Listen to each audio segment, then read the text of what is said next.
Genesis 8. New Living Translation. The flood recedes. But God remembered Noah, and all the wild animals and livestock with him in the boat. He sent a wind to blow across the earth, and the floodwaters began to recede.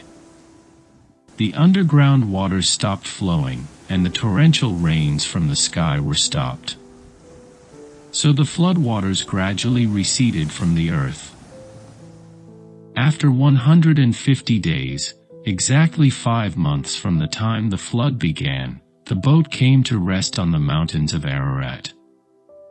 2.5 months later, as the waters continued to go down, other mountain peaks became visible.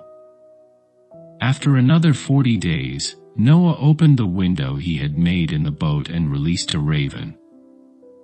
The bird flew back and forth until the floodwaters on the earth had dried up.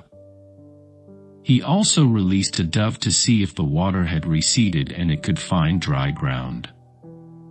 But the dove could find no place to land because the water still covered the ground. So it returned to the boat, and Noah held out his hand and drew the dove back inside.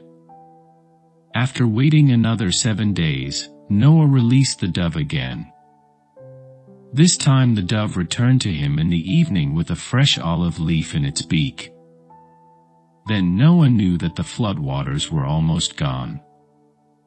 He waited another 7 days and then released the dove again.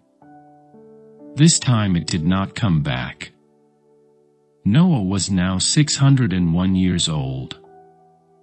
On the first day of the new year, 10.5 months after the flood began, the floodwaters had almost dried up from the earth. Noah lifted back the covering of the boat, and saw that the surface of the ground was drying. 2 more months went by, and at last the earth was dry. Then God said to Noah, "Leave the boat, all of you, you and your wife, and your sons and their wives. Release all the animals, the birds, the livestock, and the small animals that scurry along the ground, so they can be fruitful and multiply throughout the earth." So Noah, his wife, and his sons and their wives left the boat. And all of the large and small animals and birds came out of the boat, pair by pair. Then Noah built an altar to the Lord, and there he sacrificed his burnt offerings, the animals and birds that had been approved for that purpose. And the Lord was pleased with the aroma of the sacrifice, and said to himself, "I will never again curse the ground because of the human race, even though everything they think or imagine is bent toward evil from childhood. I will never again destroy all living things. As long as the earth remains, there will be planting and harvest, cold and heat, summer and winter, day and night,